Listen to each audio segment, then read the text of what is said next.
Bonjour, je suis le docteur Fadel Saïbou et je vais vous parler de l'estrophie vésicale.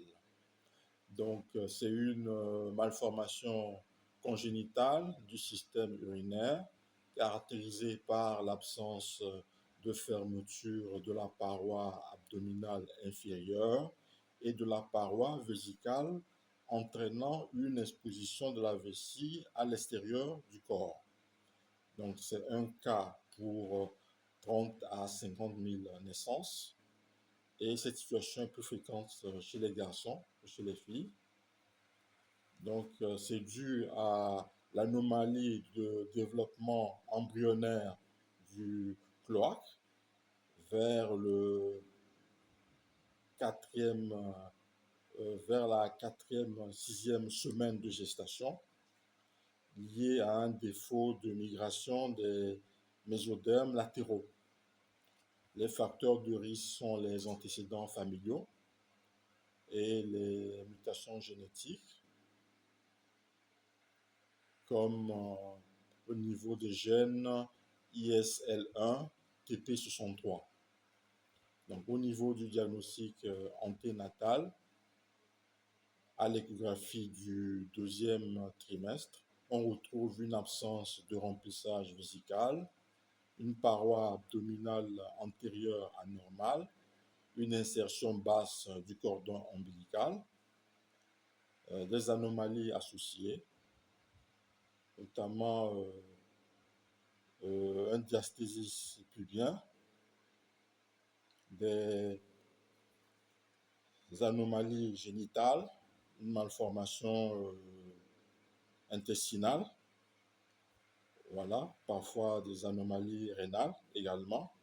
Donc, l'IRM fœtal permet de confirmer et d'évaluer l'étendue des lésions. Donc, en pause natale, à l'examen clinique, on retrouve une vessie exposée, rouge et sensible, un diastasis pubien, parfois des anomalies génitales, comme l'épispadias chez le garçon ou la bifidité clitoridienne chez la fille. Au niveau du bilan d'imagerie, on a recours à l'échographie rénale et pelvienne, à l'urographie intraveineuse ou à l'IRM pour évaluer les voies urinaires supérieures et l'étendue des lésions associées.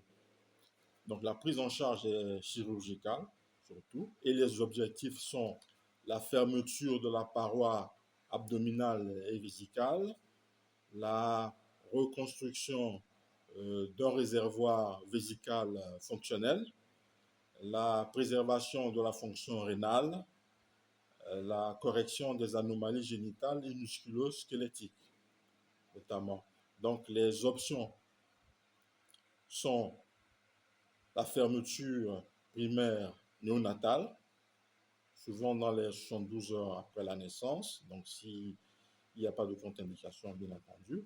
Donc, elle consiste en une réintégration de la vessie dans le pelvis, une fermeture de la paroi abdominale, souvent avec ostéotomie pelvienne pour réduire la tension, et une réimplantation des urétères si nécessaire. Donc, il y a également la construction en un temps, réalisée dans certains centres spécialisés, donc qui combine fermeture vésicale, réparation de l'épispadias et reconstruction du col vésical en un seul et même temps. Donc, mais le plus souvent, on a recours à la reconstruction en deux temps. Donc, c'est ce qui est considéré comme l'approche classique. Donc, la première étape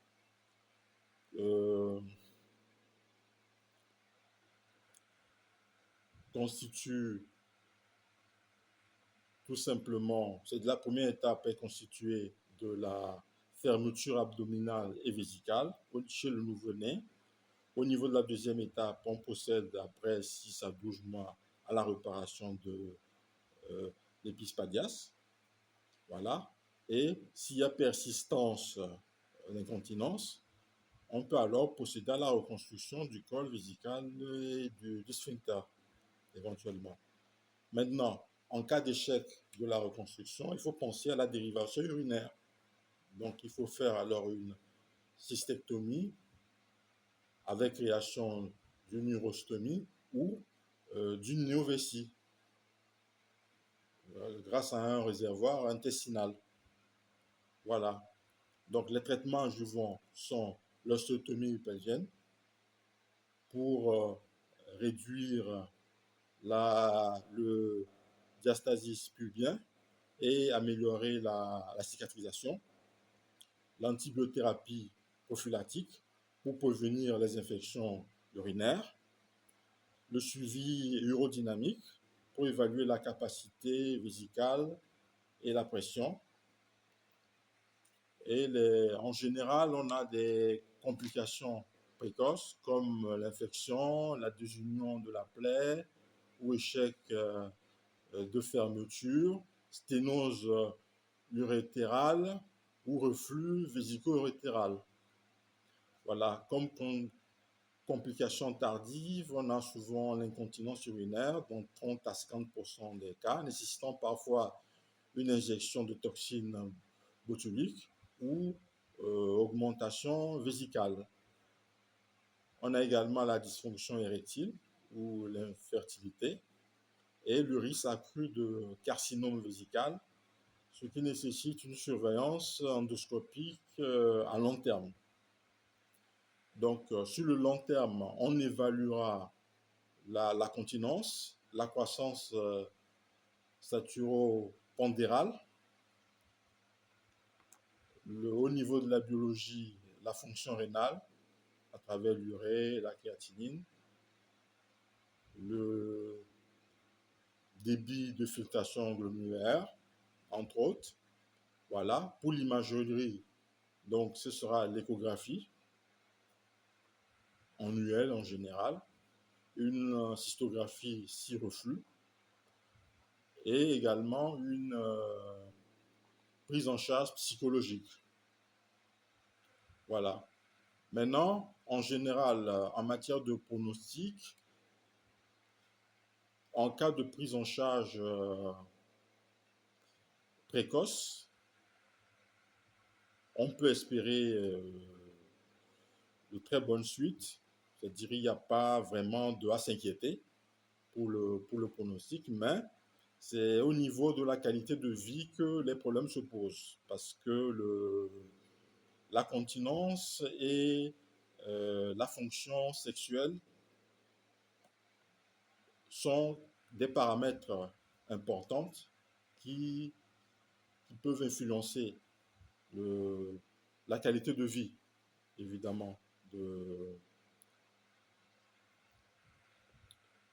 ces sujets-là. Je vous remercie pour votre attention.